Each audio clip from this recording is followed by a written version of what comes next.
वक्त उसका अगर तखमीना लगाया जाए तो वो कम से कम 10 अरब डॉलर और ज़्यादा से ज़्यादा वो 20 अरब डॉलर के दरमियान पाई जा रही है, जो तमाम तज्जिया निगार है वो कह रहे हैं। कोई छोटी रकम नहीं है। और जो सबसे इसमें भी तशवीश की बात है कि जो मौजूदा हुकूमत मुसल्लत हुई बैठी है, जिसकी कतन कोई दिलचस्पी नहीं है मईशत को चलाने में, मुल्क को चलाने में, जो सिर्फ़ और सिर्फ अपने केस ख़त्म करने में और इदारों को मैनेज करने में, अपने लोगों को लगाने में मसरूफ़ रही है, उनका माशी बहाली के लिए कोई प्लान, माशी बहाली के लिए क्या, माशी रेस्क्यू के लिए आज कोई प्लान कौम के सामने मौजूद नहीं है।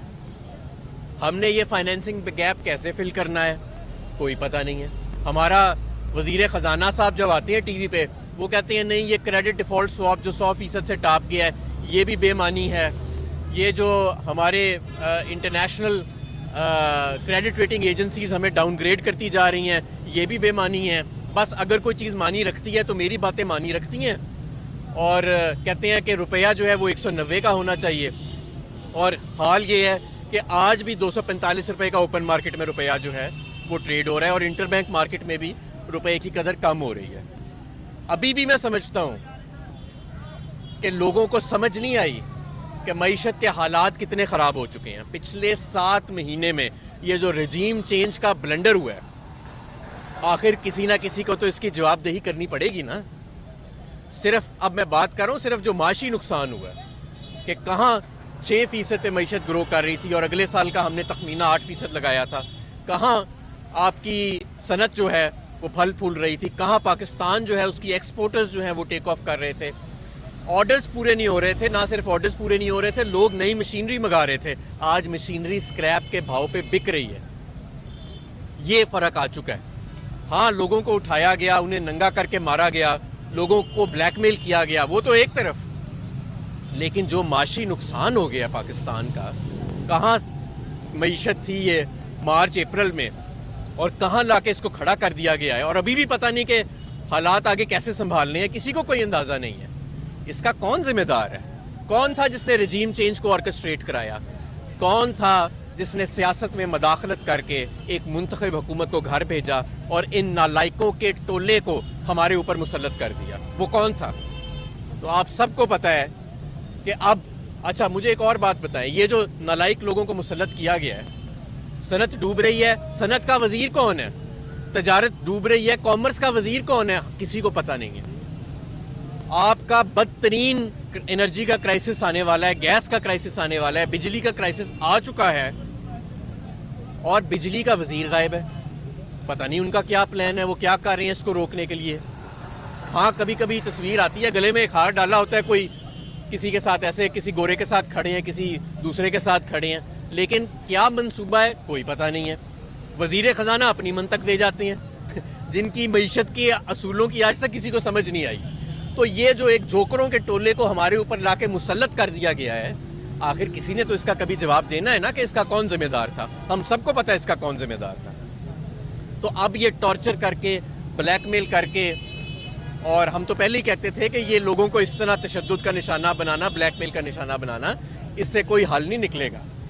तो आज हमें, मैं समझता हूँ कि पाकिस्तान की मईशत जिस नहज पर पहुँच चुकी है, संजीदगी के साथ सर जोड़ के इस वक्त हमें इसका रास्ता निकालना चाहिए। और इसका एक ही रास्ता है, इसका सिर्फ एक रास्ता है कि फौरी तौर पे इस मुल्क के अंदर एक मजबूत 5 साल के लिए मुस्तहकम हुकूमत कायम की जाए। वो हुकूमत आए, एक काबिल वज़रा की टीम बने जो सर जोड़ के बैठें। इस मुल्क के अंदर 3 इमरजेंसियाँ लगनी चाहिए। एक्सपोर्ट की इमरजेंसी, एक्सपेंडिचर यानी कि जो हमारे ख़र्चे हमारी आमदन से ज़्यादा हैं उसकी इमरजेंसी, और एनर्जी की इमरजेंसी। जब तक हम इन पे काम नहीं करेंगे तो रिकवरी तो बड़ी दूर की बात है, चंद माह के अंदर आपका पटाखा बोल जाएगा। और पाकिस्तान में अभी तक वो हालात बने नहीं जो बनते नज़र आ रहे हैं। ज़रा जाके देखें वेनेजुएला, अर्जेंटीना और दूसरे ममालिक में क्या हाल होता है जब मुल्क दिवालिया होते हैं, खुदा ना खासा डिफ़ॉल्ट करते हैं। पाकिस्तान जैसा बड़ा मुल्क जो है वो, उसके अंदर जो अफरा तफरी आएगी उसकी पहले नवीद नहीं मिलती। तो अब सिर्फ ये साजिशों के ज़ोर के ऊपर, सिर्फ तशद्दुद के ज़ोर के ऊपर, सिर्फ ब्लैकमेलिंग के ज़ोर के ऊपर ये मुल्क नहीं चल सकना। इस मुल्क को चलाने के लिए हमें संजीदगी से अब माशी जो महाज है उसके ऊपर बात करनी चाहिए। अगर हम अभी बात नहीं करेंगे और अभी ये रियलाइज़ नहीं करेंगे कि हालात कितने ख़राब हो चुके हैं, तो मैं आपको पूरी ज़िम्मेदारी से गारंटी करता हूँ महीने डेढ़ के बाद आप में से कोई शख्स सियासी गुफ्तगू नहीं कर रहा होगा, कोई शख्स आर्मी चीफ के ऊपर मफरूज़े नहीं कर रहा होगा कि ये कैसा होगा, अच्छा होगा, बुरा होगा, इसकी लाइकिंग डिसलाइकिंग क्या होगी।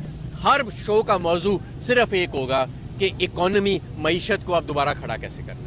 इससे पहले कि हम उस मुकाम पर पहुँचें कि जहाँ पे ये डिफ़ॉल्ट जो है वो दंदनाना शुरू करे, हमें फौरी तो। और मैं आपको एक और बात बताऊँ, मुझे ये लगता है कि, और बहुत सारे लोगों का ये मेरे साथ अग्रीमेंट है कि ये हुकूमत आई अपने केसेस ख़त्म करने के लिए और इदारों पर अपने लोगों को मुसल्लत करने के लिए, और ये तब तक हुकूमत चलाएंगे बिल्कुल डिफ़ॉल्ट के दहाने पे ले जाकर ये एकदम से सारा कुछ कायम मुकाम हुकूमतों के सर पे छोड़ जाएंगे और कहेंगे देखो जी वो जो अगले आए थे उन्होंने ये सारा कुछ कर दिया। हालात ख़राब हैं, हालात इस वक्त इस हुकूमत से संभल नहीं रहे, इस हुकूमत के पास कोई मंसूबा नहीं है और माशी जो है वो मईशत वो बदकिस्मती से, तशद्दुद से और हरासा करने से संभलती नहीं है, मज़ीद ख़राब होती है। अभी आपने कहा है कि वो कौन था जिसने साजिश करके सियासी हुकूमत में मुदाखलत की और उनको घर भेजा। जो रिकॉर्डेड फैक्ट्स हैं, जो हमने देखा, कौमी असम्बली में तहरीक अदम एतमाद आई और उस पर वोटिंग, अदालत के कहने पर आपको ऑर्डर दिए गए कि पुरअमन तरीके से वोटिंग कराई जाए। तो आपका इशारा अदलिया की तरफ है या किसी और की तरफ है? नहीं, मेरा अदलिया की तरफ नहीं है, अलबत्ता कि अदलिया पे भी हमें बहुत ज़्यादा फ़िलहाल मायूसी है, इसमें कोई शक नहीं है कि आज़म सवाती का केस हुआ, अरशद शरीफ का केस हुआ, इमरान खान पर कातिलाना हमला हुआ, तो अदलिया जो है उम्मीद है कि इंशाअल्लाह ताला इन चीज़ों पर नोटिस लेगी। लेकिन आपको सबको पता है कि इशारे किस तरफ हैं और आप सबको पता है कि रातों रात लोटे कैसे बने, आप सबको पता है कि ये सारा मामला जो है ये कैसे चलता रहा माजी में और क्या। और मैं आपको एक और बात बताना चाहता हूँ, एक वक्त होता था आज से 50 साल पहले, 60-70 साल पहले दुनिया में सोवियत यूनियन के कुछ ममालिक होते थे, दूसरे ममालिक होते थे, जहाँ पे जगह जगह छोटी छोटी डिक्टेटरशिप्स बनी होती थी, जहाँ पे सिपा सलार जो हैं वो फ़ौज में मुदाखलत करते थे। आज 2022 में सवाए चंद बनाना रिपब्लिक्स के और सवाए चंद टिन पॉट डिक्टेटरशिप्स के ये तसव्वुर कहीं पे नहीं है, ये तसव्वुर ख़त्म हो चुका है और हम अभी भी इस बुनियादी बहस के अंदर उलझे हुए हैं कि रोल होना चाहिए, नहीं होना चाहिए, अच्छी चीज़ है कि नहीं अच्छी चीज़ है। हमें फौरी तौर पे अब मामलात जो है वो ये इस कौम को अवाम के हवाले वापस करना चाहिए, फ्रेश मैंडेट लेके आना चाहिए, नई मजबूत हुकूमत आए और वो मईशत को संभाले, वरना ये आपकी साजिशों में और ये तशद्दुद में किसी को कोई दिलचस्पी नहीं रहनी, सियासत में भी किसी को कोई दिलचस्पी नहीं रहनी कुछ अरसे बाद। सिर्फ और सिर्फ जो माशी बहरान आ रहा है वही मौजू रह जाएगा। अच्छा ये बताइएगा कि कल शेड्यूल थी मुलाकात, कल का दिन भी गुजर गया, आज भी सुना था कि आएंगे परवेज़ भाई साहब, आज भी नहीं आए। कैसे वो इतने मसरूफ़ हैं कि चेयरमैन साहब यहाँ बैठे हुए, इमरान खान साहब, वो मुलाकात के लिए क्यों नहीं आ रहे? समझिए नहीं, ऐसा कोई बात नहीं है। वो मेरा ख्याल है आज या कल में मुलाकात हो जाएगी। वो भाई ये बताइएगा, आपने बड़ी अच्छी मौशी बात की है कि 3-4 रोज बाद बेशक इशू होगा तमाम कागजात, महीने डेढ़ महीने बाद DGISI की प्रेस कॉन्फ्रेंस आपको याद होगी, उन्होंने एक जुमला बोला था, जब मैं तैनात हुआ, मेरा नोटिफिकेशन हुआ, मुझसे पूछा गया पाकिस्तान का सबसे बड़ा मसला DGISPR की ISI, अच्छा, DGISI, तो मैंने कहा मिशन, तो उस वक्त के वज़ीर आज़म ने कहा नहीं एहतसाब। अब आप बात करें मिशन, अब DGISI ठीक निकले हैं या वो उन्होंने, ये चीज़ें एक दूसरे से मुख्तलिफ नहीं है। देखें, हमारी मईशत बिल्कुल ठीक जा रही थी, बल्कि हमारी मईशत की तारीफ़ें दुनिया के जरीदे कर रहे थे, ठीक है। कोविड के दौरान भी फैसला हुआ या पता नहीं क्यों साजिश की गई कि के चोरों को लाके मुसल्लत कर दिया जाएगा, और चोरों ने क्या किया? उन्होंने मईशत नहीं चलाई, उन्होंने अपने केस ख़त्म किए, मईशत भी तबाह हो गई, क्योंकि मईशत की तरफ तो नज़र ही किसी के नहीं है। मुझे बताएं पिछले 7 महीने में कोई मंसूबा, कोई रिकवरी, कोई रिफॉर्म मेजर हमारे सामने आया हो? वो जो उठ के तकरीरें करते थे कि मुझे पर्ची दे दो जी, मैं बताता हूँ गैस कैसे सस्ती करनी है, मैं बताता हूँ LNG कैसे खरीदना है, वो किधर गए हैं वो सारे लोग?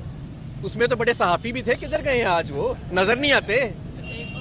तो मैं आपको ये बता रहा हूँ कि ये जो मईशत की तबाही हुई है, इसमें बहुत बड़ा किरदार जो NRO 2 दिया गया है पिछले 7 माह में। पिछले 7 माह में इस मुल्क में किसी को शक नहीं होना चाहिए, NRO2 दिया गया है और आवाज़ों को बंद रखने के लिए बदतरीन तशद्दुद, बदतरीन ब्लैकमेल।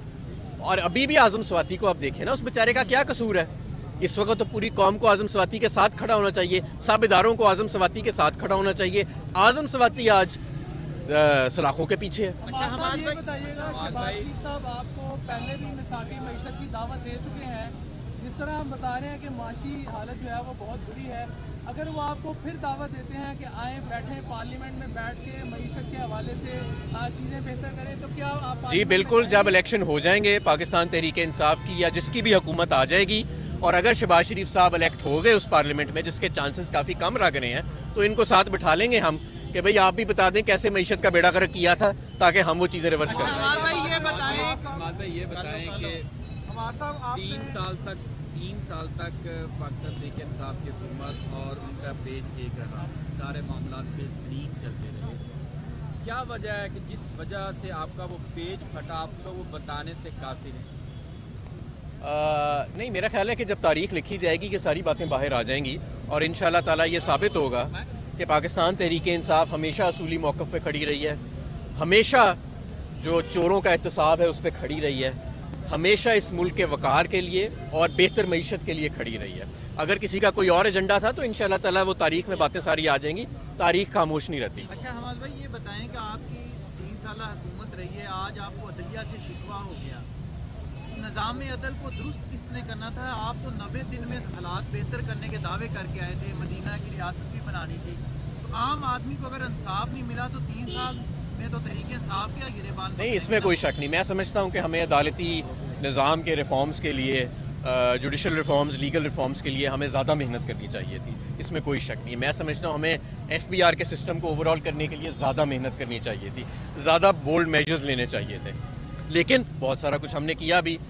ये हमारे दौर में तो NRO2 या नैब का कानून पास नहीं ना हुआ, हमारे दौर में ही FATF के सारे कवानीन पास हुए, हमारे दौर के अंदर ही एक्सपोर्ट्स जो हैं वो रिकॉर्ड सतह पे चली गई, हमारे दौर में ही सनत बिला वजह ही इतनी तरक्की नहीं कर गई, हमारे दौर में ही मईशत कोविड के दौरान भी और उसके अगले साल भी 6% पे ग्रो कर गई। तो बिला वजह नहीं, बहुत सारा काम हुआ भी और बहुत सारा रहने वाला अभी होने वाला रहता है।